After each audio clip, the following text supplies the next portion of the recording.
You ask Tiger to solve. This deals with linear equations with one unknown. The final result is g equals 140. Let's solve it step by step. Move the negative sign from the denominator to the numerator. Isolate the g. Multiply both sides by 5. Group like terms. Multiply the coefficients. Simplify the arithmetic.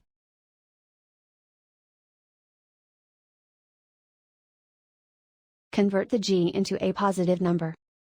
Multiply both sides by -1.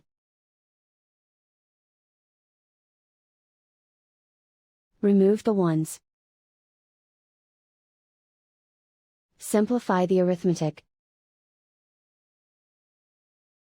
And so the final result is g equals 140.